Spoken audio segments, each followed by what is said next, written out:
Hey there, everybody. Here we are in round two with a perfect keep here. I don't think we could ask for a better keep. Maybe if Pricklebore was like a Fetid Imp or something, but yeah, I mean, our deck is super greedy, and we have yet to be punished. So I will take it. I will take it without complaint. Opponent is playing white. Could see Jailer or a Free Blade coming up. Alright, that's a pretty good draw. Could use another land, of course, but those will come. Hoping for a Topin Free Blade to come out here. Nope, nothing. Alright, so we hit our third land. Nothing to play this turn, but hopefully our opponent plays something with 2 toughness here, like a Knight of the Pilgrim's Road, and we get to Fiery Impulse it. That would be ideal. Topin Free Blade is good.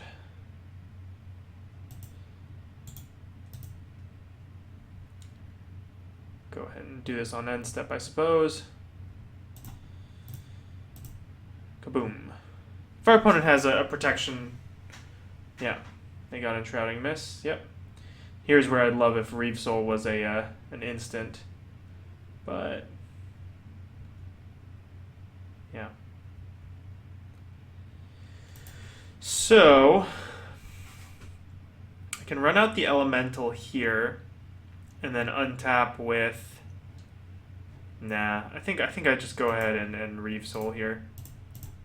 Play the control game. Topin Freeblade just becomes such a problem eventually that I don't mind doing that. We have another removal spell if this play is particularly aggressive. Stalwart Haven I'm not so worried about. So I think I just jam the Elemental here. Our opponent can chump or blow another like Enshrouding Mist, or we get a 4/3. And a 4/3 hits a lot harder than a 2/4, so like this.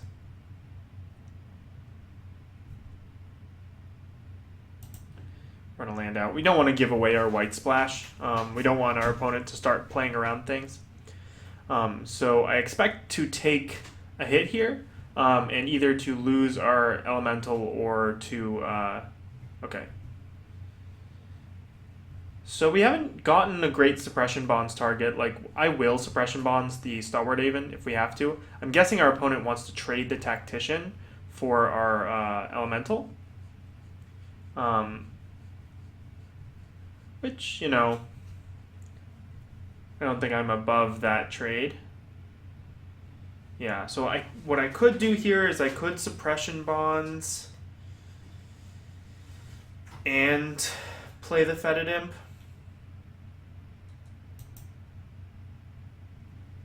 Allows me to get in for 4. That loses our Suppression Bonds. The other thing I can do is attack and trade and untap with a Pricklebore, and then have this play for next turn. I think I like that a little bit better. So we're going to just go ahead and serve in here. Pretty sure our opponent's going to block, yeah. Okay. Let's just... Oh, whoops. I always forget the combat damage step. Let's tap correctly here. Represent Fiery Impulse. So we've shown the planes to our opponent, but they don't yet know what the white splash is for. Probably they could guess the Suppression Bonds, or they're gonna think that we have something like a Sentinel. If we could only be so lucky. Yikes. Well, so this is interesting. Because, yeah, our Pricklebore can attack, like, for 2 if our opponent decides to get frisky here. Yeah.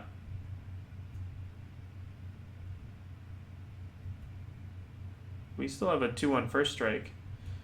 I don't know about that move from our opponent. Like, I guess maybe they just had nothing better to do. Yeah. Okay, we're gonna... I still want to hold this this suppression bonds here. So we're gonna run out the Fetid Imp and trade it for one of our opponent's creatures next turn. I think pretty much no matter what. Like, we'll trade it for the Shambling Ghoul if that's all that our opponent attacks with. And, you know, we'd love to trade it for the Stalwart Haven. But I think pretty much either way we're going to trade here. Yeah. Like, I don't think I can just get smacked every turn for 2. And, like, we're sitting here with the suppression bonds. Our opponent's not getting in this turn. Alright, no play. Return Centaur is a pretty decent draw, actually. 2, 3, 4. And on this board, I think we're going to mill ourselves. We have a couple of Spell Mastery cards in the deck. And, yeah. What we hit? Our Knightly Valor. Bloodsucker would have not been great. Thopter Engineer was also mediocre. Milling the Knightly Valor was a problem, though, so we'll have to recover from that. Hopefully our opponent starts getting in the air, and we can crack back for 4. Well, or not. Yikes. Well, our opponent's definitely going to be getting in the air. And we may just have to go ahead and suppression bonds that guy. Ooh, well, this is decent. Yeah, I like this a lot, actually. Let's go ahead and play this guy out here. We're gonna sack our Prickle Boar because he's not doing too much for us at the moment.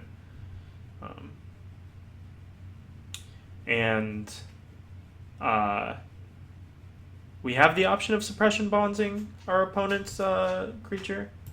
But I'm guessing that, yeah, like getting in for 2 is not that big a deal, and actually the attack is free anyway, so I'm gonna make the attack here. Our opponent can choose to block if they'd like, yeah. It's fine. Okay. Just testing the waters. You know, it's possible our opponent like makes that block and decides to use like a Touch of Moonglove or something. I like our current position though. Yeah, our opponent's priced into attacking here. I really hope that they drew something worth suppression bonding. Like this clock at this point in the game is just very slow, and if we're cracking back for 5, I feel pretty confident. All right, let's get in. It could just be that our opponent didn't want to sit back and like be forced to trade their Stalwart Haven, and I can totally understand that line of play. So if that's the case, also they may have a removal spell. But if that was the case, then you know, holding our suppression bonds is probably the right play. Opponent's untapping here. It really looked like they had a removal spell. War Oracle. Now that is worth throwing a suppression bonds down. War Oracle is pretty insane, just as a magic card. So the opponent still has 3 cards in hand. Hasn't played a land in some time. So don't know what's going on there. I think I have to blow this here. Gives us a 2-turn clock if this works out for us. Yeah. Opponent could have a Celestial Flare. Looks like they do. I think I just sacked the Return Centaur. Getting in damage at this point is more important. Like, we have great draws in the deck. Like, Ravaging Blaze just probably wins us the game, I think, at this point. If not, it's very close. So, you know, just having more power on the board is more important for us. Like, this is either going to force our opponent to play one of the cards in their hand, which I think they have, or it's going to force, the Stalwart Haven to sit back, in which case we have more time to draw our good stuff. So I'm just going to pass here.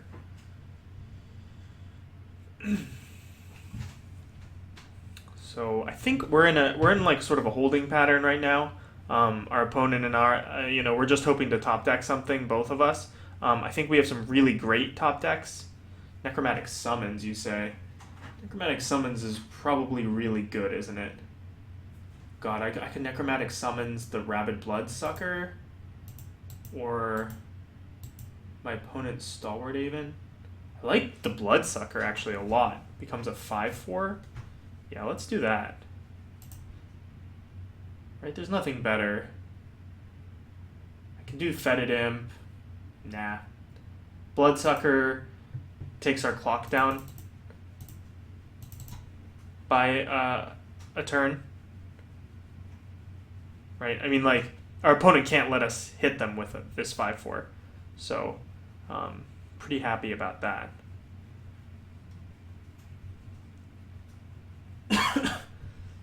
So yeah, so the Return Centaur was actually great for us because, it milled that Bloodsucker into the yard. Opponent's been holding on to something for a while now. I wouldn't be surprised if it was a removal spell. But just getting the 2 damage in could be significant. Yeah, our opponent has a kill spell. Do they have... Alright, well okay. They can get back their Shambling Ghoul. That's pretty good. It's pretty good value. So they're gonna play that Shambling Ghoul. And they might get greedy here and hit us with the Stalwart Haven. So that was a good draw for us. Our opponent had a good response. Yeah.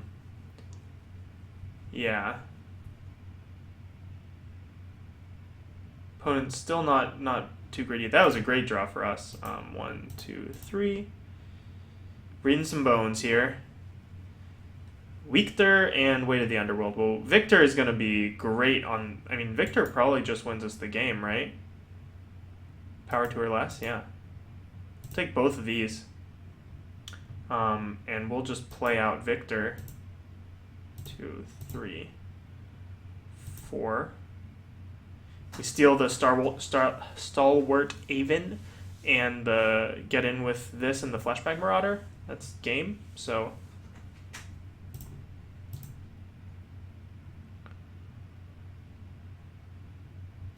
If our opponent has a Celestial Flare, we get to sack the Haven. And this gives us another attacker on the ground. Sweet. Alright, well, we got there. It's a close one.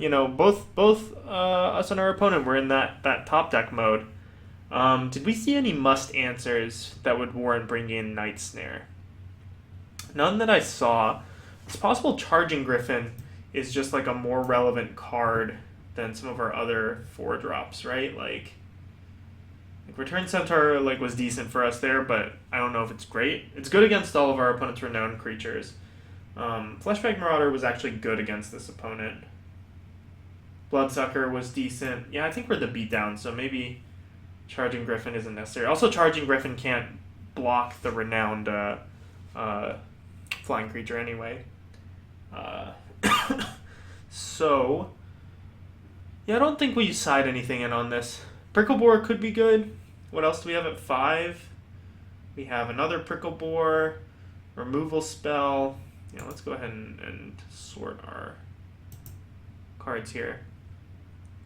Our removal spells are great. The 3/2 flyer is a way to push through a little bit of extra damage, but honestly, I think Prickle Boar is better. Oh wait, not that guy. That guy's great. Than the Rabid Bloodsucker.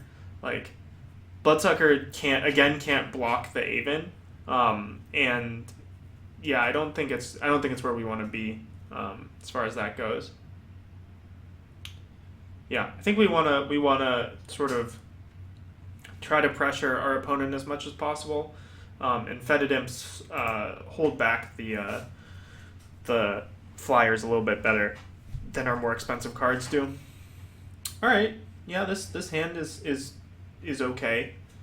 We've definitely seen better hands.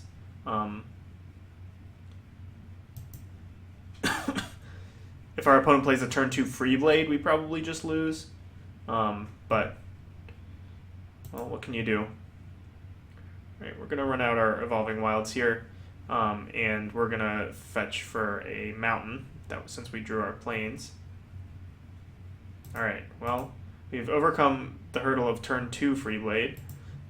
Turn 3 Freeblade may still also wreck us. Well, maybe not anymore. Molten Vortex is insane. And we have a hand that can take advantage of Molten Vortex, so. Turn 3 Freeblade is actually pretty bad now. They play a Stalwart Aven here. Knight, well, yeah, this is why Molten Vortex is just nasty. It's like, they're not going to keep that Knight. Probably. Yeah. I don't like to do this, usually. But, yeah, we're gonna get our value now. Like, we'll draw lands. Like, we have a Read the Bones in hand, so we will draw lands. And trading a land for a card from your opponent is really strong. Like, really, really strong. And sure, we have these 4-drops that we want to commit to the board. But, yeah, I mean, like, on this turn, we can Read the Bones sort of no problem if we have to. And that's what we're going to do. Read some bones. And we got really lucky. Top and top. So we'll play out the second swamp because of Unholy Hunger. We'll pass. Yeah, we're sitting pretty. This is great. We have answers for our opponent's Stalwart Aven. We have aggressive threats in Fire Fiend and Prickleboar. We can slow the ground down with Return Centaur. We have Necromantic Summons, which is, always good.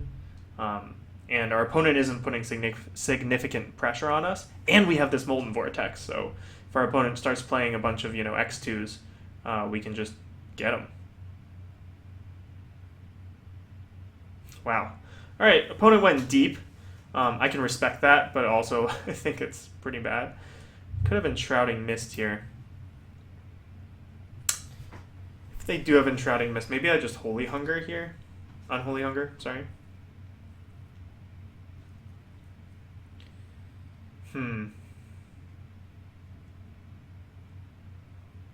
Fire Fiend Elemental seems to be the most logical play, but if our opponent is Enshrouding Mist, that kind of blows us out. And we know that they have it in their deck. So maybe instead I just play Prickleboar here. It poses a bigger threat and uses all of our mana. And like I really am suspicious of this sequencing from our opponent.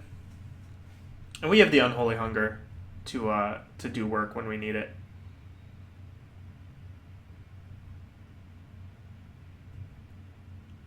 Great draw for us would be a land, so that we can attack with the Prickleboar and have the option of Molten Vortexing our opponent's creature. Yeah.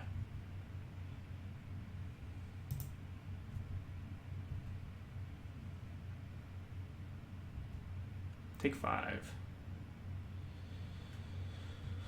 Alright, so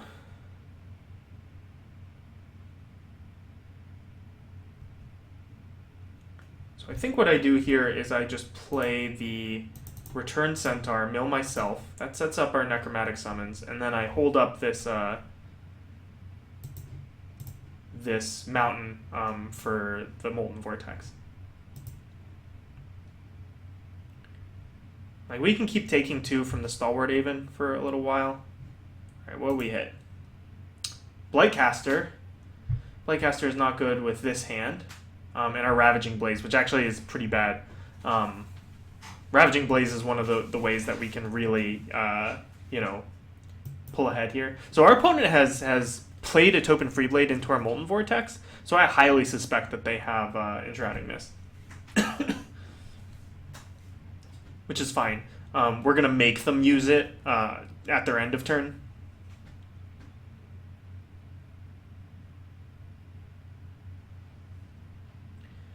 Yeah, I like our spot. Our opponent kind of has to take this turn to deal with our Prickleboar.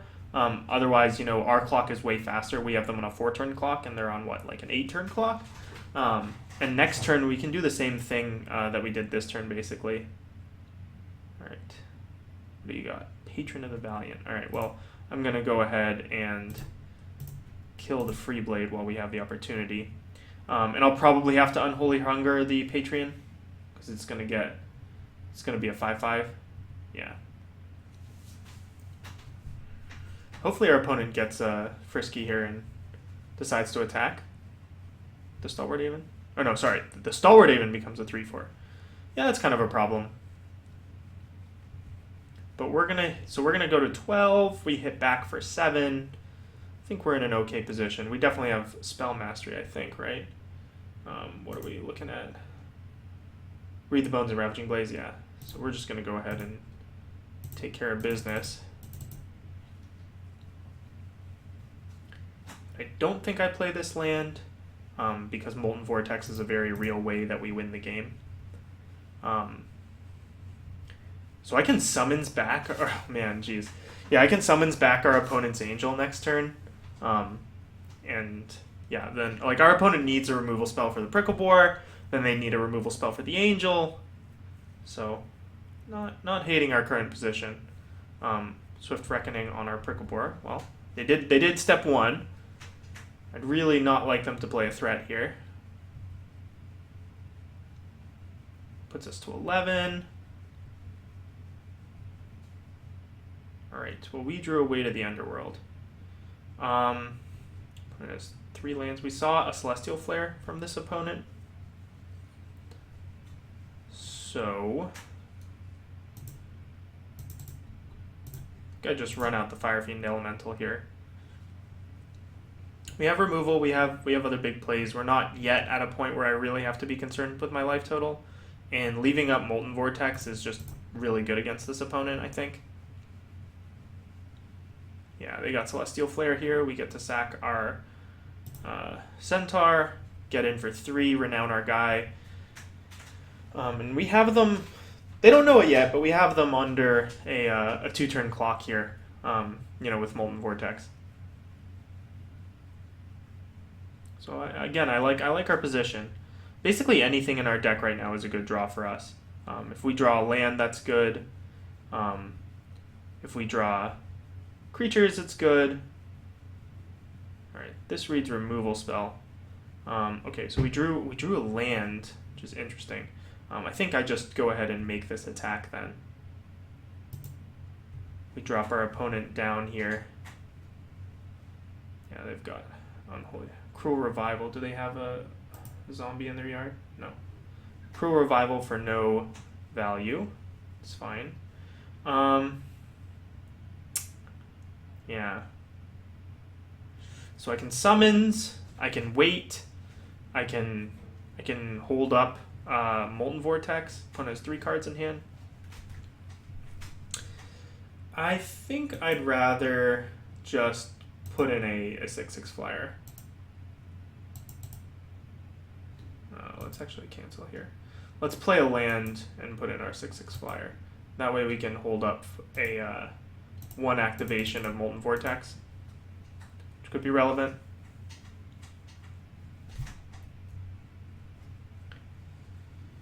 Yeah, I like this. Our opponent now needs another expensive removal spell.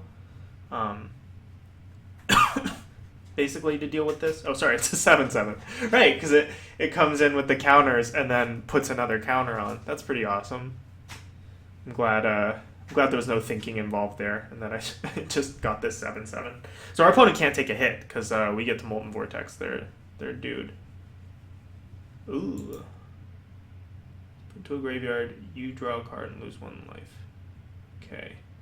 Well, that's pretty good. That is an answer. We do have this Weight of the Underworld, though, so I think we're in a good position. So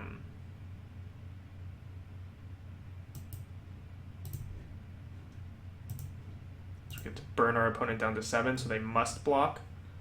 Yeah, and we get to put a Weight of the Underworld on this guy.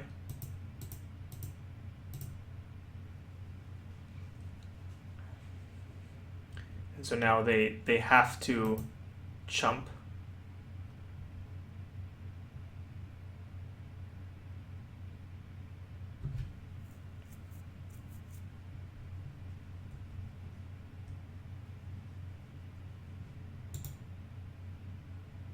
Ooh, actually, that was a mistake. I should have put the weight on the other guy. Yeah, hopefully that doesn't cost us. That could be real bad for us.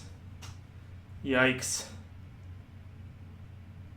Yeah, if our opponent has a removal spell, we just lose here, probably. Ah, man. Yeah, I wasn't even thinking about that trigger. Gave our opponent an extra card. Oh, man. Alright, even Battle Priest is fine, I think. No, they go to 9. So I need to draw a land.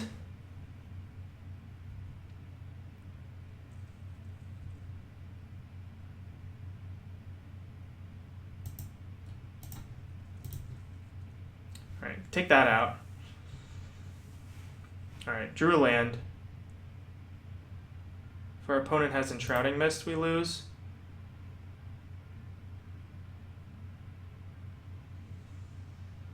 Because we don't. Yeah, we do lose. So, let's hope they don't have Enshrouding Mist. No. Alright. Let's play out our Nantuko Husk. And hold on to this land. I think we're in a pretty good spot. The Nantuko Husk is important because our opponent could very well have Celestial Flare. Opponent has put up a pretty good good bit of resistance. Okay. They have to let us keep the Molten Vortex though, right? Yeah, they have to let us keep it.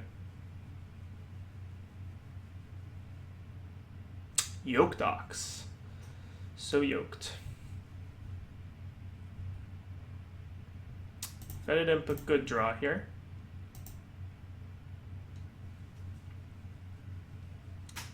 And I think we just wait. Our opponent is on 1 card. Like, attacking into the Yoke Docks is, like, fine, but, like, there are cards that do punish us for that. And, yeah. I'd much rather do this.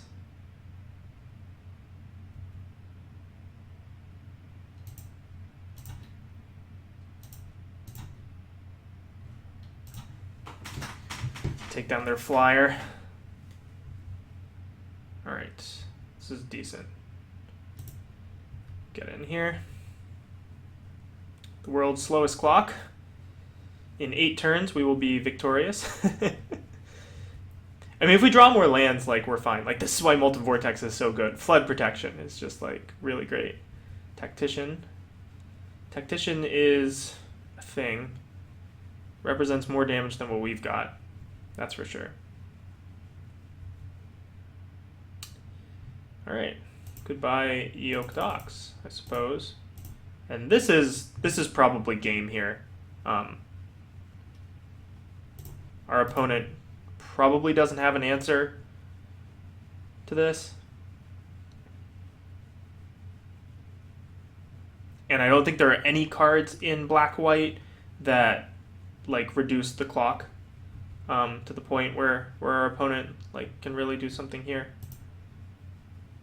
Yeah, we're just gonna... We want to attack. Do we want to attack with both? No, just the Fetid Imp here. Like, if our opponent swings back, then we just eat it, and we can... Yeah, we'll have lethal next turn. Tomorrow. It's not going to be tomorrow. It'll be next turn. So our opponent needs a really good top deck here, or else they're just dead. Nice. We got it. So our extremely wonky curve, mediocre black-red deck, full of really good expensive spells, is working out for us. So pretty happy with that. We're on to the finals. I will see you guys.